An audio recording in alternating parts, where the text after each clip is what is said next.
Welcome ladies and gentlemen, my name is Dr.J and this is the 20th episode of my series How to Complete Hollow Knight. Last time we got the Dreamgate ability, which lets us teleport from anywhere in the world to the place we've put the marker. An incredibly useful ability when properly utilized. We've also finished exploring the resting grounds, upgraded our nail to its maximum potential and started climbing the Watcher Spire in order to confront the next Dreamer. Let's see what will happen when we do.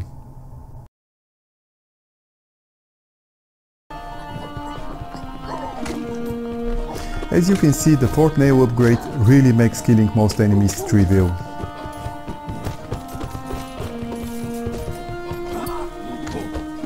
Unfortunately, this is an unskippable fight. The room with the lever is blocked until we kill the sentries, and we need to use the lever in order to continue right.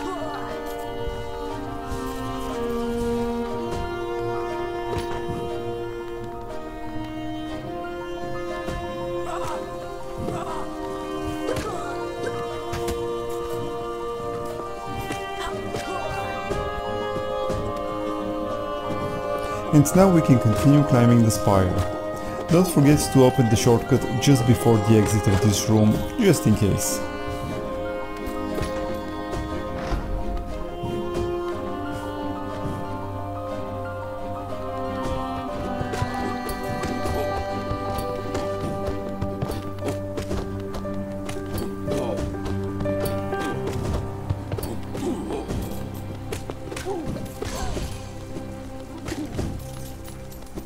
We can go left here to open the shortcut to the Soul Sanctum.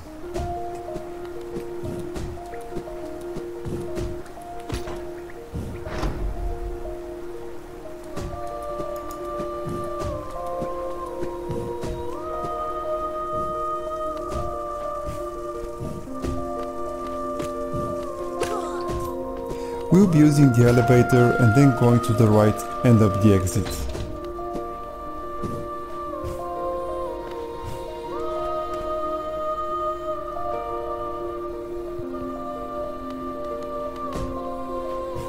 Now wall climb and go to the left for another sentry fight.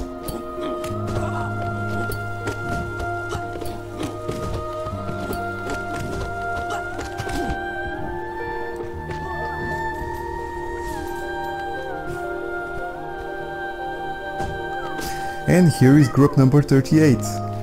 All that's left is a boss fight and killing the second Dreamer.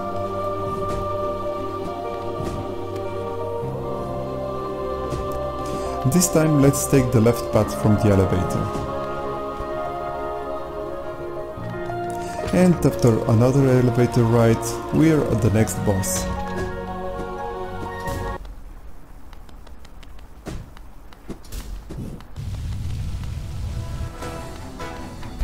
The Watcher Knights are an interesting boss. At first you're only up against one of them. Killing him will activate another tomb. After that, for every Watcher Knight you defeat, another will take its place, though they will not exceed 2 at the same time. A total of 6 Knights have to be defeated. Their attacks are relatively simple. One is a twin slash, very easy to dodge and punish. They can also curl up and either roll towards you or start bouncing up and down. They can also run at you, finishing it with a slash. As long as you don't allow yourself to be cornered, this is not a difficult fight. Though keep in mind that finding time to heal during it is not easy.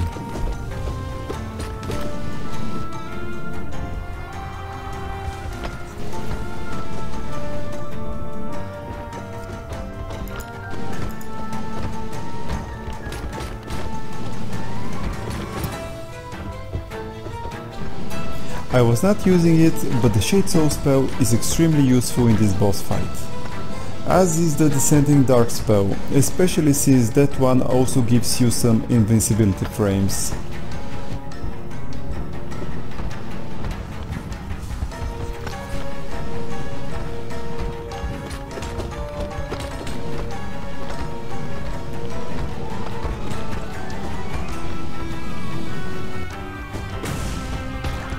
Once it's down to the last knight, it's pretty much over.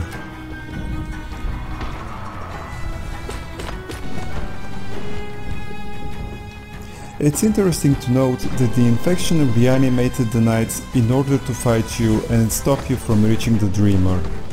I'll give my thoughts about this later on.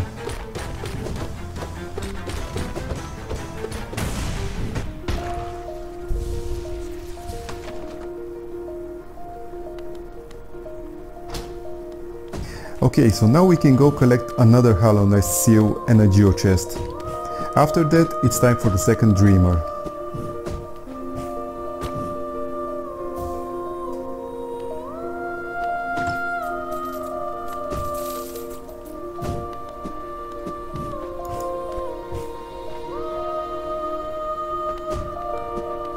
Another elevator ride and we are at the top of the spire.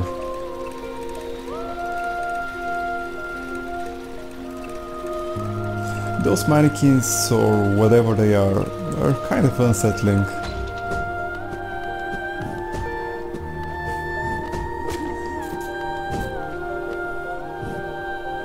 Again, we need to enter his dream in order to defeat him.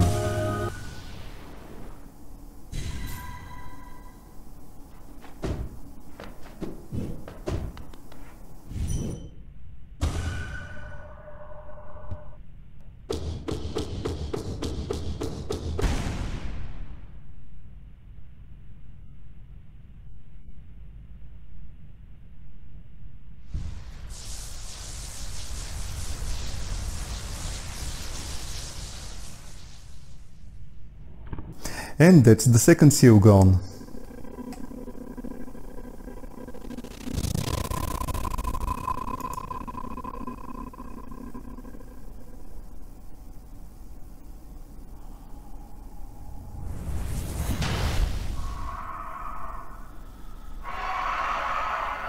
Okay, the clouds released when a seal is broken look suspiciously like the infection that has plagued the Hallownest kingdom.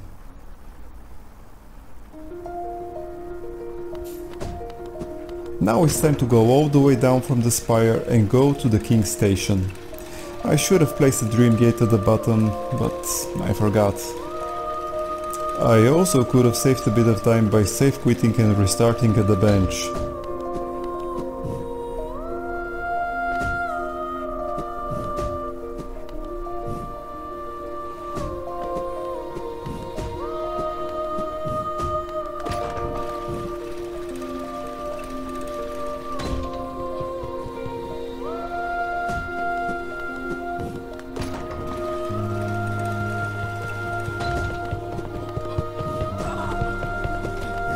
Not a lot of people know that there is actually a bank in Hollow Knight.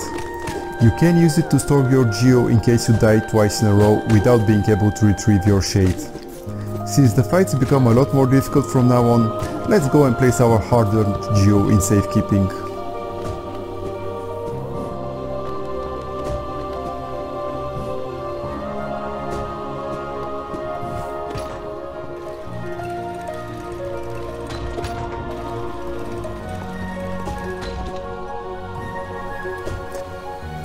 In order to get to the bank, we need to use the stack to travel to Queen's Station, which is convenient since we need to go there in order to continue our journey anyway.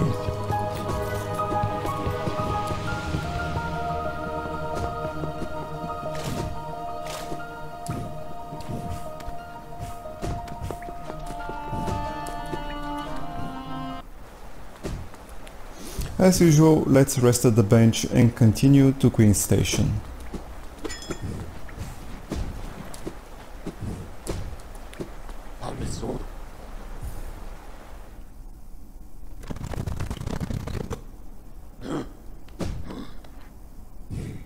The bank is located in the Fog Canyon, opposite from the exit to Queen's Station.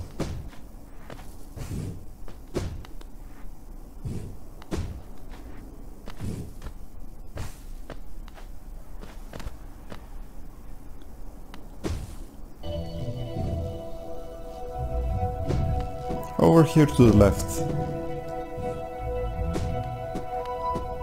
So here is MILLIBELLE. We can open an account with her. Let's put in the maximum allowed amount.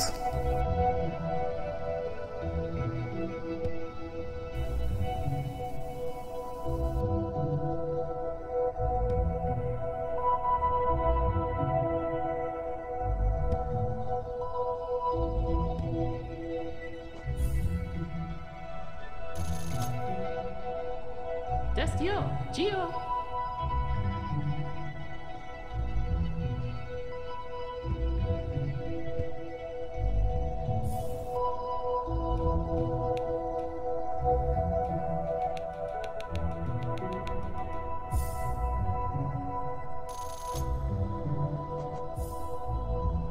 Gio, Kalala. Well, I feel much more relaxed now. Let's go quickly grab the bench and then continue on to the Queen's Gardens.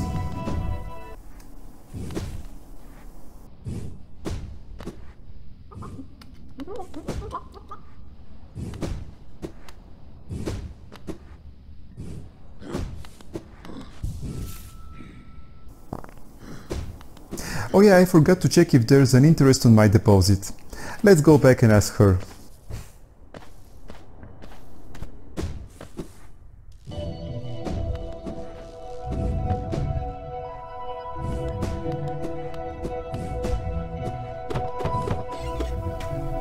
What the hell?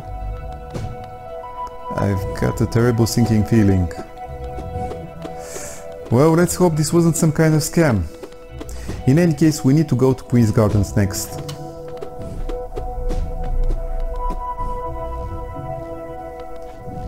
The entrance to the Queen's Garden is located just above the entrance to the bank.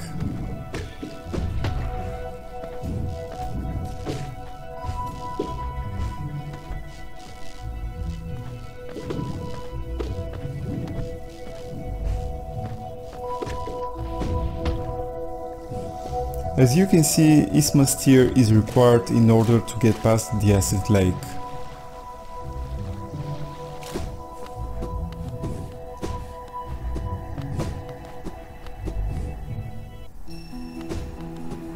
The first enemies we encounter here are spine husks.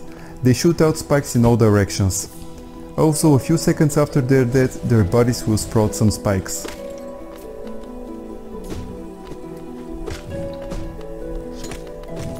The whole area of Queen's Garden is quite heavy on platforming.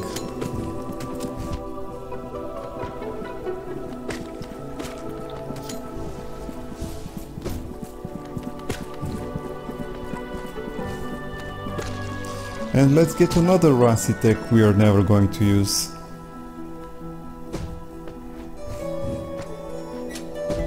Hi Quad, what you been up to?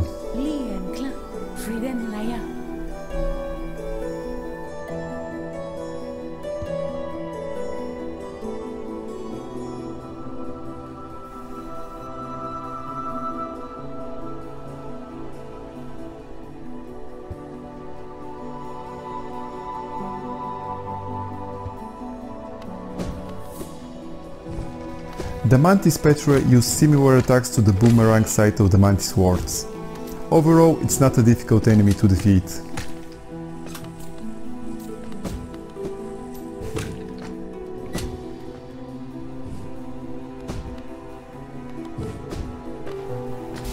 And another enemy gauntlet, this time with the Mantis Petra.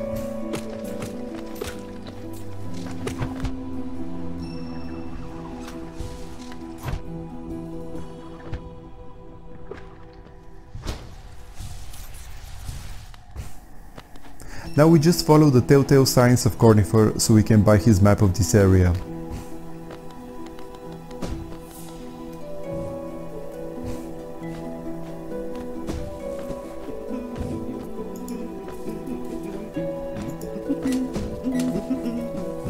Just up ahead are the spirits of a couple of explorers that have lost their lives in this place.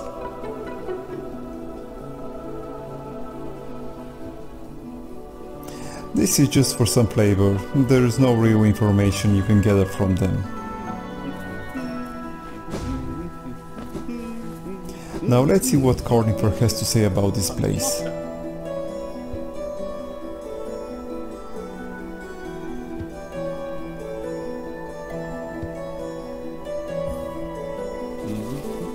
Next we need to go find the love key. It is a very important item that we will be needing in the near future.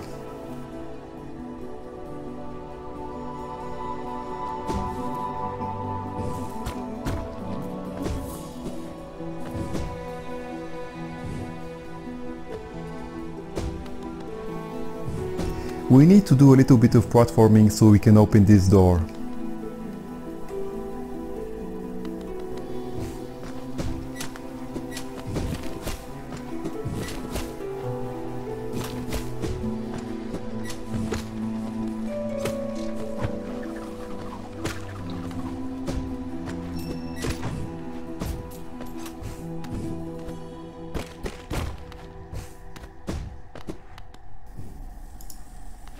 For the time being, we'll just be going right. Fortunately, the Queen's Garden, despite the heavy platforming, is not so difficult to navigate.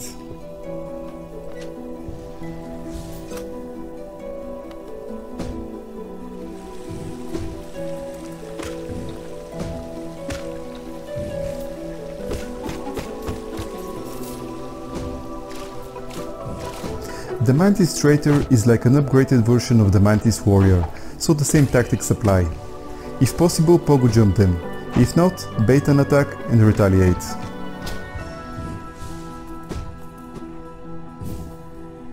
Now that we have the left key, we can open a shortcut to the fungal wastes and then backtrack a bit for another essence tree.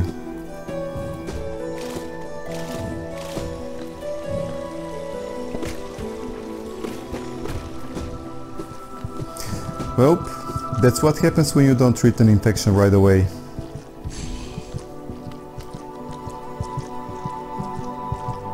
Okay, so let's go grab another bench and then go visit an interesting NPC residing in Deep Nest.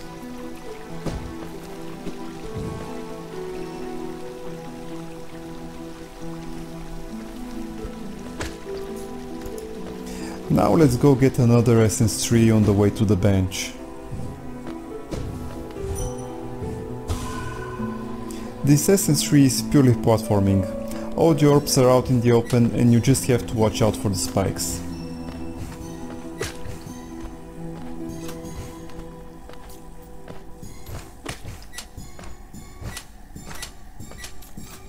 I find the platforming in this section very fun. It's not too hard, just enough to feel very satisfying when successfully collecting all the orbs.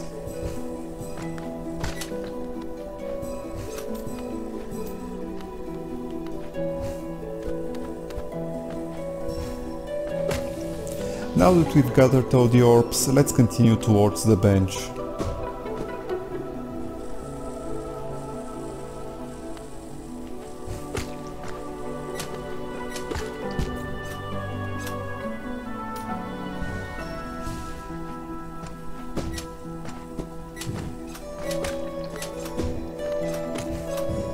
This part is a bit annoying as it's very repetitive.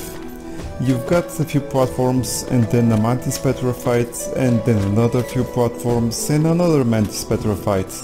You get the idea.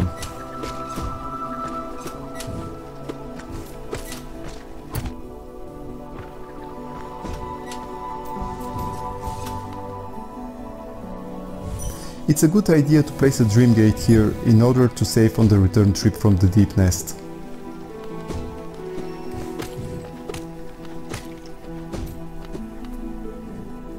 In order to unlock this bench we have to pay 150 geo. It's well worth it.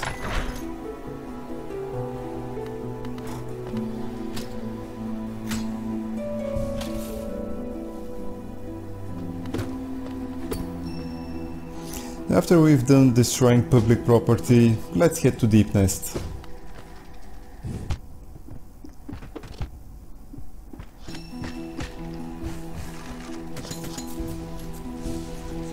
We'll be going straight down through a few enemies as well as some light platforming.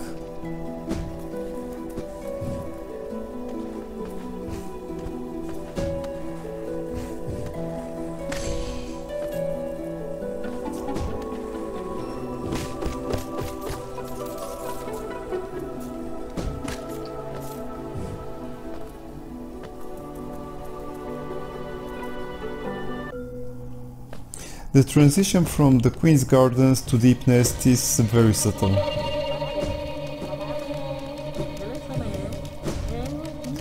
The mask maker is certainly hard at work.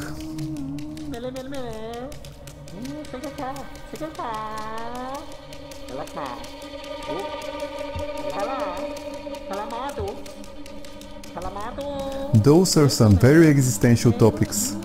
Let's see what's behind your mask.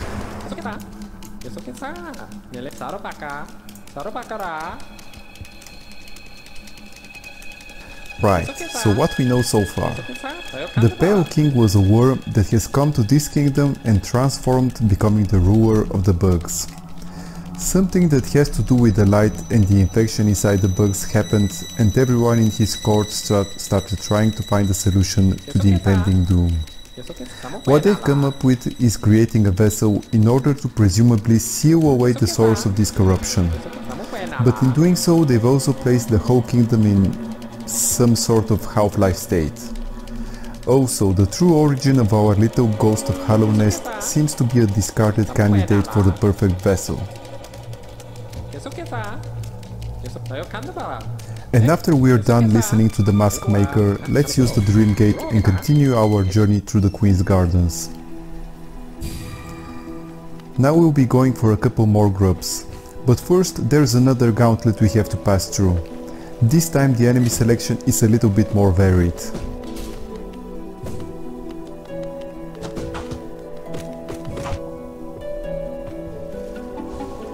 In this gauntlet you'll be facing against Mantis Petra, Mantis Traitors and Spiny Husks.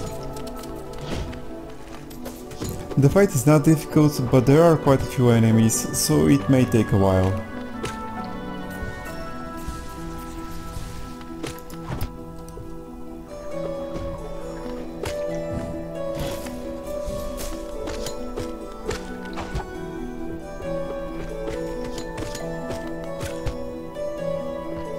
It's just this Mantis Petra left and we're done.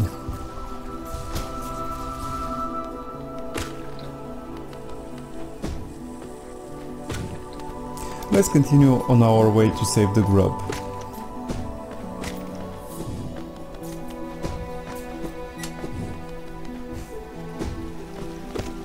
There's a fake wall on the left, and that's where grub number 39 is stashed.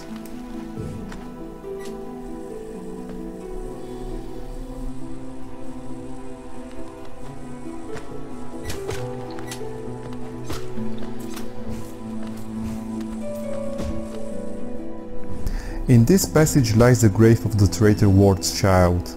Keep that in mind as we'll be returning to it in a bit.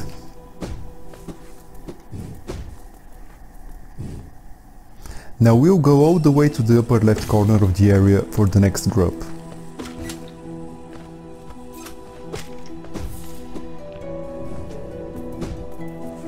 The Woodoos are a bit annoying to deal with because of their constant jumping, but otherwise are no real threat.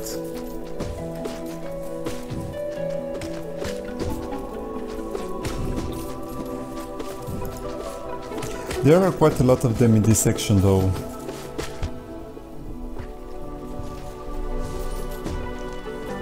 In the background we can see another remnant of the bugs from that ancient civilization. And yet more Ludos, this time garnished with some Foo Eaters.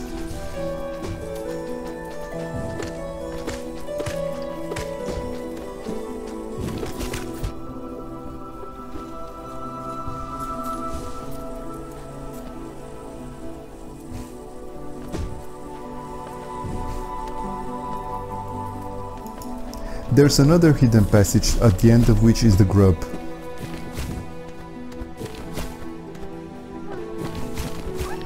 And that's grub number 40. Now let's go back and all the way down to the stack station while collecting the Hallownest seal.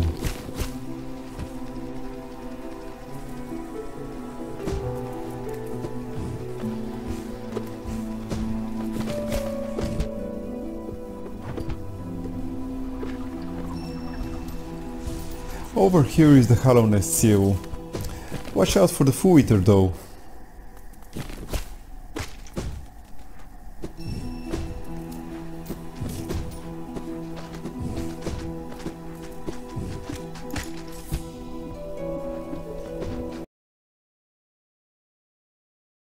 Hey guys, next time we'll finish our exploration of the Queen's Gardens and also obtain the first half of a very important charm that when completed will have a profound effect on the endings of the game. We will also meet a very important 2-hour little knight person. As always, if you've enjoyed it, please press the like button, and if you have any questions or comments, I would love to hear from you. This will really help me to provide better content for you guys.